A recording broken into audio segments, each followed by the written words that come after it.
তাৰমানে মই আজি মোৰ ফ্ৰেণ্ডৰ লগত লাঞ্চ খাইছিলোঁ 2টা বাজিলৈকে মই ঘৰতে আছিলোঁ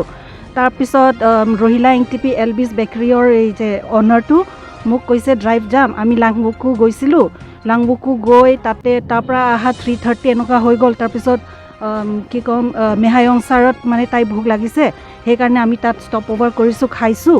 তাৰ খোৱা পাছত আমি জাষ্ট এলবিছ বেকাৰীৰ ওচৰতে কাৰটো পাৰ্ক কৰিছোঁ দুজনীও মানে গাড়ীৰ পৰা মানে নামা নাই আমি তাৰপিছত আমি কথা পাতি আছিলোঁ আউট অফ নো ৱেৰ এই মুকুল কাথাৰ he just open the door and then কৈছিলে যে where did you hide Lindali where is Lindali টেৰনপি তাৰপিছত এলবিছ মালকিনে কৈছে মই নাজানো মইতো আজি ইমান দিন মই মানে জ্বৰ আছিলে সেইকাৰণে আজিহে মানে মই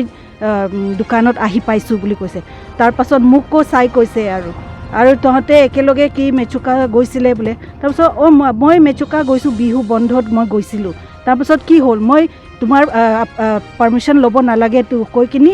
একদম পূৰা হাতটো উঠাই যদি মই মানে হাতেদি যদি মই এইটো ছেফটি নকৰিলোহেঁতেন মই মানে পূৰা ফ্লেট হ'লোহেঁতেন আজি আৰু আই উইটনেছটো ৰহিলা এংটিপি আছে আৰু এইটো এলবিছৰ এমপ্লয়ীকেইটা গোটেইখিনি আছিলে তেতিয়া লিণ্ডালি তাৰ মিছেছ হয় ব্লেংক ফায়াৰটো মই ইয়াত আহি গ'লোঁ তাৰপাছত সি মানে মোৰ বৌক কৈছিলে যদি মোৰ এগেইনষ্টত ৰেজিষ্টাৰ কৰে তাৰমানে বহুত বেয়া হ'ব মই বেয়া কাম কৰিম বুলি কৈছে আৰু এইটো মুকুল কাথাৰে কৈছে এই মোৰ বৌক নেলিমা টেৰাংপি আপুনি যে ক'লে হাত উঠাই দিছিলে তাৰমানে কি আপোনাক হাত উঠাইছে নেকি তেখেতে তাৰমানে মই মানে জাষ্ট ছেফ বহি আছিলোঁ গাড়ীৰ ভিতৰতে আছিলোঁ ডিফেন্সৰ সি একেবাৰে মানে এনেকুৱা জোৰে এনেকুৱা মাৰিছিলে নহয় মই মোৰ ডিফেন্সত এনেকুৱা কৰিছোঁ জাষ্ট মানে এইটোহে লাগিছে আৰু যদি মই ডিফেন্স নকৰাহেঁতেন মই আজি হস্পিটেলাইজ হ'লেহেঁতেন it was around 6:20-25 Mukul Kathar কি বিবাদ আছে কি পোষ্টত আছে Mukul Kathar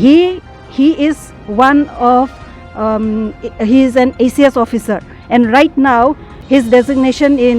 council KAAC is secretary ene aru apnak ki boli training dise dekhete threatening dise mane mur bok koise aru jodi tai jodi FIR against die that an extramarital affair and he is showing all his aggressiveness এতিয়া আপুনি কেছটো কি বুলি FIR physically assaulted thank you